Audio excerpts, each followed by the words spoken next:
Hi there, I'm in Hong Kong, and it just so happens that the time is right in the middle of these riots that they've been having here in Hong Kong. I was out walking around last night with a friend of mine who lives here, and you could see evidence of the violence and the fighting everywhere. But in terms of how I felt on the street, I didn't feel at all unsafe. I didn't feel like I was in danger at any stage, at any point in time. And I'm staying here on the Kowloon side. There is really nobody milling around, no police, no tear gas, none of the stuff that you see on the television. I understand last week it was a very, very different situation here, but certainly for me, what I experienced here over the last 24 hours, has been fairly well normal for Hong Kong. I've been to Hong Kong a lot of times over the years, and really didn't feel any different to me last night to what it ever has done in the past. So the first thing that you need to understand about Hong Kong is that how to get into the city when you arrive at the airport. And they have this fantastic express train that pulls right into the airport, and it's very, very inexpensive. You just buy a ticket, hop on the train, and then it takes, I'm guessing, maybe 20 minutes to get to the Kowloon side, and then maybe a few more minutes for you to get across fully to the Hong Kong side.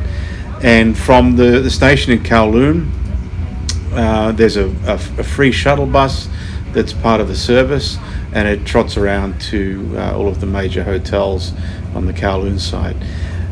If you're impatient like me, you can then jump in a cab. There's plenty of cabs waiting there at the airport train station, and they can take you directly to your Hong Kong hotel. So I'm about to step outside. I'm going to take a bit of a look around. I'll show you some of the scars that are there on the city as I look around, and you can get a bit of a feel for yourself what it's really like here at the moment. Hong Kong is a very vibrant city. It's an interesting mixture of cultures. Great place, interesting place to get food. There's some fantastic food here. Something here for everybody. So I'm going to take a little bit of a look around and show you what it looks like to be in Hong Kong. So I'm staying here at the Mira Hotel, M-I-R-A, and the Mira Hotel is part of the Marriott Group, and it's right in Nathan Road, right in the heart of the Kowloon side. So it's a terrific location, and you can see here as I step out, those bricks, those pavers have been collected by the rioters and stored there like I guess an ammunition dump, and they were hurling these at the police during the riots. Quite extraordinary. If you're enjoying the content of this and other videos that we make, please take a moment and consider subscribing to our channel. Hit the like button and also hit the notifications bell so that you're notified whenever we upload any new content. So perhaps the easiest way to get from the Kowloon side to the Hong Kong side and vice versa is using the Staff Ferry. It's been operating for literally hundreds of years, and it's super cheap. It's a few Hong Kong dollars to buy a ticket. And so you can see here, it's not the fanciest looking place, but it's very, very simple and easy to use. The ferry itself runs every few minutes constantly across from one side to the other, and it's a really cheap and effective way to get across it. The ride itself takes maybe 5 or 10 minutes. It's really quite short. Once you reach the Hong Kong side, the wide avenues of the Kowloon side give way to very small, bustling, tightly packed streets which almost pack on top of each other as they ride up the levels inside of the Hong Kong island. It's almost like a city on top of a city on top of a city, and it's quite extraordinary to walk through. You can walk directly through buildings and covered walkways that really make their way right through the island side, almost without stepping outside, without actually standing on a footpath or stepping outside of a building. At some point, there's even an escalator which is, the street is actually an escalator because of the steep climb. And so, a couple of times a day it goes up and a couple of times a day it goes down, so that it helps people on their commute to and from work. And as you're going up that escalator, you can look inside buildings at like the third or fourth floor and see what's going on in there. It's really quite a steep ascending city in that respect. Now, as you gradually travel upwards on the Hong Kong side, from the lower levels to the mid levels to the upper levels, the real estate gets much more expensive the higher you go up, and the really wealthy folks in Hong Kong are living up on the upper levels on Hong Kong side, and eventually you reach what they call the peak, and it's got a fabulous outlook there when you can look back across Hong Kong Island, across to Kowloon side, and just see the expanse of the city stretched out before you. It really is quite incredible. Sometimes the smoke and the fog and the output, the pollution from Shenzhen across the border in China really obscures that view. But if you get a clear day, it's a magnificent view from up there. I'd like to talk about Hong Kong food for a moment.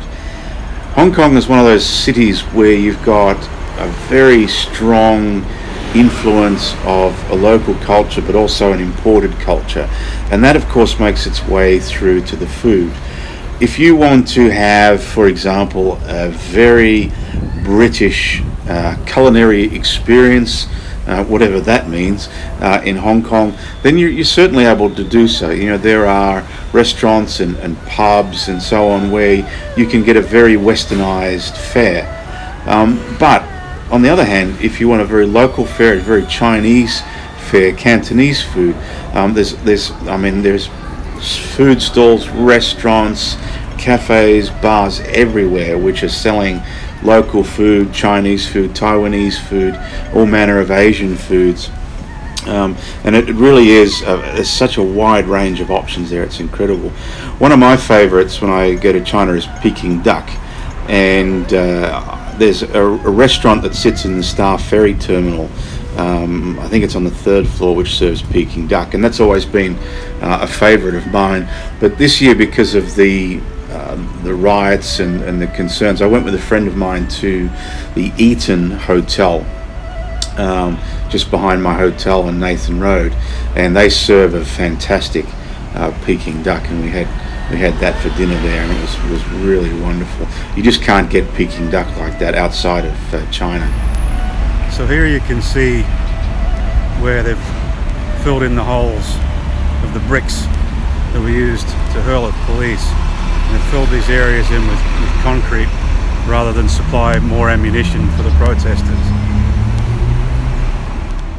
Now, whilst the riots are very topical at the moment, I really don't want to make this all about the riots. Hong Kong is such a vibrant, interesting, multicultural city, and I've been there a lot of times, and it's such an exciting place to visit. It's much more than just the riots, but you can see here the damage and the graffiti that the protesters have inflicted upon this part of the city.